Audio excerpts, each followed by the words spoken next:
ఈరోజు మనము యోహాను సువార్త 15వ అధ్యాయము మొదటి వచనం నుంచి ఒకసారి చదువుకుందాము. నేను నిజమైన ద్రాక్షవల్లిని, నా తండ్రి వ్యవసాయకుడు. నాలో ఫలింపని ప్రతి తీగెను ఆయన తీసి పారవేయును. ఫలించు ప్రతి తీగ మరీ ఎక్కువగా ఫలించవలనని దానిలోని పనికిరాని తీగలను తీసివేయును. నేను మీతో చెప్పిన మాటను బట్టి మీరిప్పుడు పవిత్రులై ఉన్నారు. నా యందు నిలిచి ఉండుడి, మీ యందు నేను నిలిచి ఉందును. స్త్రీగా ద్రాక్షవల్లిలో నిలిచి ఉంటేనే గాని తనంతట తానే ఎలాగ ఫలింపదో, అలాగే నా యందు నిలిచి ఉంటేనే గాని మీరు ఫలింపరు. ద్రాక్షవల్లిని నేను, తీగలు మీరు. ఎవడు నా యందు నిలిచి ఉండునో, నేను ఎవని యందు నిలిచి ఉందునో వాడు బహుగా ఫలించును. నాకు వేరుగా ఉండి మీరేమి చేయలేరు. ఎవడైనను నా యందు నిలిచి ఉండని ఎడల వాడు తీగ వలె బయట పారవేయబడి ఎండిపోవును. మనుషులు అట్టి వాణ్ణి పోగు చేసి అగ్నిలో పారవేతురు, అవి కాలిపోవును. నా యందు మీరును, మీ యందు నా మాటలను నిలిచి ఉండిన యెడల మీకేది అడుగుడి, అది మీకు అనుగ్రహించబడును. మీరు బహుగా ఫలించడం వలన నా తండ్రి మహింపరచబడును. ఇందువలన మీరు నా శిష్యులగుదురు. ఇక్కడ ఏమనుందంటే, సో నా జీవితంలో నేను చాలాసార్లు నేను ఫ్రూట్ఫుల్గా ఉండట్లేదండి. నేను ఫలించట్లేదు. నా జీవితంలో ఒక బ్లెస్సింగ్స్ నేను చూడట్లేదు. చాలాసార్లు యేసయ్య ఏం చేశాడంటే, ఎలా మాట్లాడతాడంటే యేసయ్య ఉపమానాలతో హిడెన్గా కొంత ఇన్ఫర్మేషన్ పెట్టి ఉపమానాలతో చెప్పేవాడనమాట. అలా చెప్పడం వల్ల చాలా మందికి అర్థం కాదు. కానీ ఈ యోహాను సువార్తలో 15వ అధ్యాయంలో అయితే ఎలా చెప్పాడంటే, చాలా క్లియర్‌గా చెప్పాడు. ఓపెన్‌గా చెప్పాడు. ఎంత క్లియర్‌గా అంటే చిన్న బిడ్డకు కూడా అర్థమయ్యేటట్టు చెప్పాడు. ఏం చెప్పాడంటే మీరు బ్లెస్ అవ్వాలి అంటే నేనే మార్గము, సత్యము, జీవము. నా ద్వారా తప్ప మీరు ఇంక ఏ రూట్‌లో కూడా మీరు ఫలింపలేరు.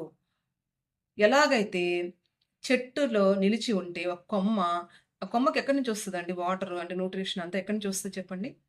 సో, మెయిన్ ట్రంక్ నుంచే ఈ బ్రాంచెస్ అన్నిటికి సప్లై ఉంటుంది.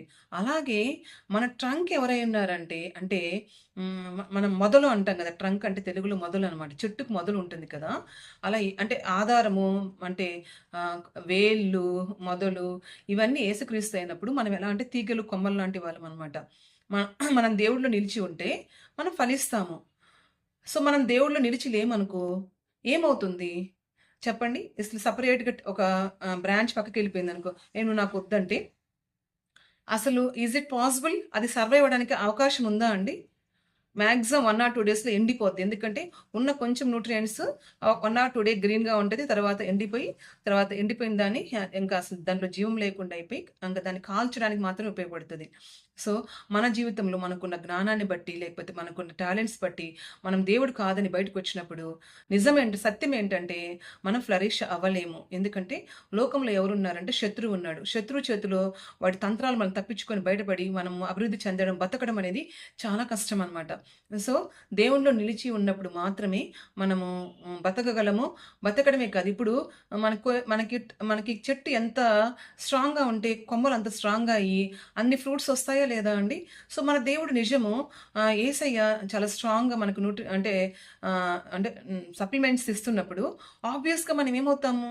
మంచిగా ఫ్రూట్స్ వస్తాయి మనలోంచి. కొంచెం వెయిట్ చేయాలి. సంవత్సరానికి ఒకసారి పంట ఎలా వచ్చిందో, కొన్నిసార్లు టైం పట్టొచ్చు మనం బ్లెస్ అవ్వడానికి. ఆ టైం ఎప్పుడు waiting time is not a wasting time. Wasting time అయితే కాదండి. దేవుడు ఒక ప్రణాళికతోనే కొన్నిసార్లు మనకు లేట్ అవుతాయి తప్ప మనం మనం ఫలించకుండా ఉండే ఛాన్సే లేదనమాట. ఇంకా ఏంటి అంటే నిజంగా దేవుళ్ళు మనం నిలిచి ఉన్నప్పుడంట దేవుడు మనల్ని ఏమడిగినా కూడా మనకిస్తాడంట. ఏమని చెప్పాడు? మీరు ఏది అడిగినా అది నేను మీకు ఇస్తానని చెప్పాడు. అలాగే ఏం చెప్పాడంటే దాన్ని బట్టి మనం ఏమవుతామంట, ఆయన శిష్యులం అవుతామంట. సో, ఆయనలో మనం ఉన్నప్పుడు మనం ఏమైపోతామంటే సరే మొత్తానికి దేవుని శిష్యులు ఎలా అయ్యారంటే కొద్ది రోజులు దేవుడిలాగా బిహేవ్ చేయడం స్టార్ట్ చేశారు.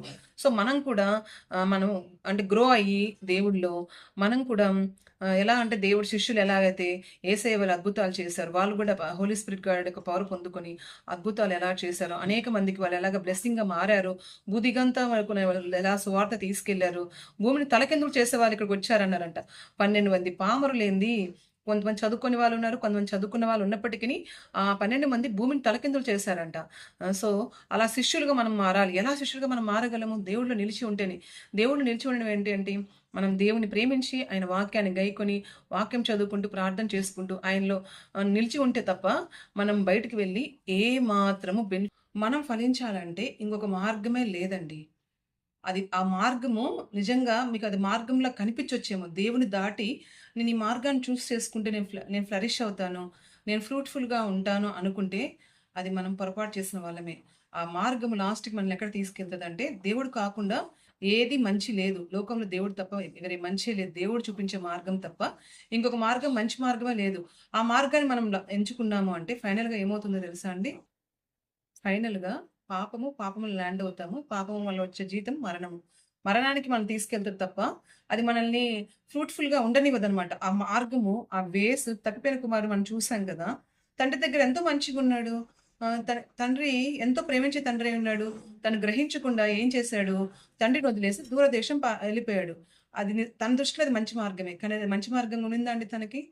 లాస్ట్‌కి తనకు తినడానికి ఫుడ్ గూడా లేక పందులతో పోటీ పడి పందులు తినే ఫుడ్ తిన్నాడంట. ఎంత దీనస్థితి కదండీ! దేవుని మార్గాలు దాటినప్పుడు మనము మన పరిస్థితి ఆ తప్పిపోయిన కుమారుడి కంటే ఇంకా ఘోరమవుతదనమాట. పందులతో ఈక్వల్ అయిపోయాడు. ఇంకా పందుల కంటే హీనమైపోయాడనమాట అతను. సో, ఎవరమైనా కూడా ఏదైనా కానీ దేవుడిని దాటి మనం ఒక అడుగు పక్కకేసినప్పుడు మనం నష్టపోతాం తప్ప మనం అది ఎందుకంటే జస్ట్ ఆ కొమ్మ మొద్దు నుంచి విరిచారు అంటే అది అగ్నికే. అంటే వాక్యంలో అలా రాయబడింది. అది దేనికోసము? అది ఎండిపోయి మనుషులు వాటిని పోగు చేసి అగ్నిలో పారవేతురు అది కాలిపోను. దేవుని నుంచి దూరంగా వెళ్ళిపోతే అది అగ్నికి మాత్రమే సిద్ధపడతది తప్ప, నరకానికి మాత్రమే మన జీవితం సిద్ధపడుతుంది తప్ప, అది ఏమాత్రం బ్లెస్సింగ్ అవ్వదు. సో, సరే అండి. దేవుడిలో మేము చాలా వెయిట్ చేసాం. ఇంకెన్ని రోజులు వెయిట్ చేయాలి? మా జీవితంలో బ్లెస్సింగ్స్ కనిపించట్లేదు. మా జీవితంలో హీలింగ్ కనిపించట్లేదు. మా జీవితంలో అద్భుతాలు జరగట్లేదు. మా జీవితంలో ఇంకెన్నో సంవత్సరాలు వెయిట్ చేశాము. యవ్వనస్తులాగా ఇంకా పెళ్లి కావట్లేదు. మా జీవితంలో ఉద్యోగాలు రావట్లేదు అంటే నిజంగా అండి. నేను ఆల్రెడీ 'నిరీక్షణ' అనే ఒక చిన్న వీడియో చేసినప్పుడు మీరు చూసే ఉంటారు. అక్కడ మనం ఏం డిస్కస్ చేశాము అంటే బెతెస్దా కోనేరు దగ్గర 38 సంవత్సరాల నుంచి వాడు ఏం చేశాడంటే పక్షవాయువుతో పడిపోయిన అతను అక్కడ ఉన్నాడు. అతడు 38 సంవత్సరాలు వెయిట్ చేశాడండి. 38 సంవత్సరాలు. 38 సంవత్సరాలంటే అదేమన్నా షార్ట్ పీరియడా? బైబిల్‌లో అంటే ఇంత లాంగ్ పీరియడ్ సఫర్ అయిన వాళ్ళు మెన్షన్ చేసిన వాళ్ళు. అంటే 38 ఇయర్స్ సఫర్ అయ్యారు. అంటే ఫిజికల్ సఫరింగ్, మెంటల్ సఫరింగ్ అసలు మూవ్ అవ్వలేని పరిస్థితి అండి. అతనికంటే ఘోరమైన పరిస్థితి మంది. తనకు అంటే బంధువులు ఎవరు అక్కడ ఉన్నట్టు లేరు. ఎందుకంటే తను నిజంగా బంధువులు, రక్త సంబంధికులు ఉంటే తను వాటర్‌లో ఇమ్మీడియేట్‌గా దింపేవాళ్ళు. కానీ ఎవరు అక్కడ ఉన్నట్టు లేరు. తనకి ఎవరైనా ఫుడ్ పెట్టి ఉంటారా అండి? తనకి అసలు వాష్‌రూమ్‌కెళ్ళడానికి అవకాశం అని ఉంటదా? ఉన్న స్థితిలో పడుండే పరిస్థితి అనమాట. కానీ నిజంగా అతను అనుకోవచ్చు నాకెందుకు ఈ జీవితం సూసైడ్ చేసుకున్నాడా? సూసైడ్ చేసుకోలేదు. సరే నా వల్ల నాకు ఈ అద్భుతం జరగట్లేదు నేను వెనక్కి పోదాం అనుకున్నాడా? అలా కూడా అనుకోలేదు. ఆయన ఎదురు చూస్తూనే ఉన్నాడు. ఎదురు చూస్తూనే ఉన్నాడు. ఎదురు చూస్తున్నాడు. సంవత్సరానికి 365 రోజులు. 365 రోజులు ఇంటూ 38 సంవత్సరాలు. ఇంత లాంగ్ సఫరింగ్‌కి ఎవరైనా ఉంటారా అండి? అసలు వాడికి ఫుడ్ కూడా లేదక్కడ. ఎట్లా బతికాడో చూడండి. ఆ నిరీక్షణ అంటే నాకు ఒక అద్భుతం జరుగుతుంది అనే ఆశ పెట్టుకొని తను బతికేసాడండి. ఫుడ్ లేకపోయినా బతికేసేసాడు. సరిగ్గా ప్రాపర్ వాటర్ ఇచ్చుండరు. సరే వాటర్ అన్నా ఇచ్చుండొచ్చేమో నాకు తెలీదు కానీ, ఫుడ్ కూడా సరైన ప్రాపర్ ఫుడ్ ఉండుండదు. Already sick person. తనకి ప్రాపర్ న్యూట్రిషన్ లేదు. హైజీన్ లేదు. స్టిల్ తను 38 ఇయర్స్ బతికాడంట. సరే 38 ఇయర్స్ అతను వెయిట్ చేసినందుకు దేవుడు అతను వదిలేసాడా అండి? వదిలేసాడా? ఎంతమంది పడుంటారు అక్కడ ఆ బెతస్దా కోనేరు చుట్టూ ఎంతమంది ఉండుంటారు రోగులు. బట్ దేవుడు ఇతన్ని ఎందుకు అంటే లొకేట్ చేసి దాన్ని హీల్ చేశాడు. తన యొక్క నిరీక్షణ గొప్పది. ఎన్నో సంవత్సరాలు తను వెయిట్ చేశాడు. వెయిట్ చేయడం వల్ల తను నష్టపోయిందేమన్నా ఉందా? తనకి దేవుడొచ్చి హీల్ చేశాడా? అద్భుతంగా హీల్ అయ్యాడా? వెంటనే తన పరిగెత్తుకొని పరిగెత్తాడా? సో, మనం కూడా అతనే కాదండి. బైబిల్‌లో ఎవ్వరు ఎదురు చూసిన వాళ్ళు వాక్యంలో ఏం రాయబడిందంటే యెహోవా కొరకు ఎదురు చూచువాళ్ళు పక్షిరాజు వలె రెక్కలు చాచి బలం పొంది పైకి ఎగురుతారంట. ఇంకా వాళ్ళకి బలం పెరుగుతా పోద్దంట. మనకెలా కనిపిస్తది తెలుసా? మన సమస్యలు ఇంకా బలహీనం అయిపోయినట్టు మనకు కనిపిస్తది. అదంతా మనకేందంటే సూడో పర్సెప్షన్ అనమాట. అంటే శత్రువు మనకు తీసుకొచ్చే మోసకరమైన మాటలు, అబద్ధాలనమాట అవన్నీ. మనమేం బలహీనపడము. ఎంత బలహీనపడినా దానికి 10 రెట్లు మనం మళ్ళా బలమిచ్చి, మనల్ని స్ట్రెంథెన్ చేసి మన జీవితాన్ని కరెక్ట్‌గా లీడ్ చేయడానికి సహాయపడే దేవుడు మనకున్నాడు. హ్మ్. చాలా సార్లు ప్రొఫెషన్ విషయంలో కొంతమంది మేము బ్లెస్ అవ్వలేదు. మేమింత చదువుకున్నాము. నేనేం చేసినా, నేనేం బిజినెస్ పెట్టినా అట్టర్ ఫ్లాప్ అవుతున్నాము. ఇలా అనుకుంటారు కదండీ! దేవుడు ఒకసారి ఒకసారి నాతో మాట్లాడాడనమాట. నాకు స్టోరీ యాక్చువల్‌గా తెలీదు. కేఎఫ్‌సీ అతని గురించి నేను మీకు చెప్పాలనుకుంటున్నాను. ఆ కేఎఫ్‌సీ అతనేంటంటే ఎన్నో బిజినెస్‌లు చేస్తాడు. అన్నీ అట్టర్ ఫ్లాప్ అవుతాయి. చేస్తా ఉంటాడు, చేస్తా ఉంటాడు, చేస్తా ఉంటాడు. అన్నీ ఫ్లాప్ అవుతుంటాయి, ఫ్లాప్ అవుతుంటాయి, ఫ్లాప్ అవుతుంటాయి. ఫైనల్‌గా తను నాకు కరెక్ట్‌గా ఏజ్ గుర్తులేదండి. అరౌండ్ 50-60 ఇయర్స్ ఎప్పుడు ఆ ఏజ్ మధ్యలో ఆయన కేఎఫ్‌సీని స్టార్ట్ చేస్తాడు. నిజంగా ఎంత బ్లెస్ అవుతాడంటే, అతను ముందు ఏదైనా అంటే ఒక బిజినెస్ పెట్టి సక్సెస్ అయ్యుంటే ఆయన లైఫ్ వరకే అది జరిగుండేది. తర్వాత మర్చిపోయి ఉండేవాళ్ళేమో అందరూ. తను దేవుడిలో వెయిట్ చేసి, దేవుడి టైంలో అతను బ్లెస్ అవ్వడం వల్ల ఇప్పటికి అతను చనిపోయి ఎన్నో సంవత్సరాలైంది కానీ, కేఎఫ్‌సీ తెలియని వాళ్ళు ప్రపంచంలో ఎవ్వరు ఉండరు. ఆయన ఒక నేము అండ్ ఫేము ఆయన ఎస్టాబ్లిష్ చేసిన బిజినెస్ ఇప్పటికి అంటే ఇంకా ఇంకా ఉందండి. దేవుడు మన జీవితంలో ఆలస్యమైనప్పుడు భయపడాల్సింది ఏమీ లేదు. దేవుడు మనల్ని ఎంతో బ్లెస్ చేస్తాడు. బ్లెస్ చేయడమే కాదు కానీ అది ఎన్నో జనరేషన్స్‌కి అదొక బ్లెస్సింగ్‌లా కూడా పెడతాడు. Waiting time is not at all wasting time. నా జీవితంలో కూడా ఎన్నో దేవుడు అద్భుతాలు చాలా సార్లు చాలా పెండింగ్ పడిపోతాయన్నమాట. మనం చేసే ప్రార్థనలకి ఆ ఫైల్‌లు దేవుడు కొన్నిసార్లు సైన్ చేయడు. ఎందుకో తెలీదు. చాలా కొన్నిసార్లు బాధపడతాం. మళ్ళా ధైర్యం తెచ్చుకుంటాం.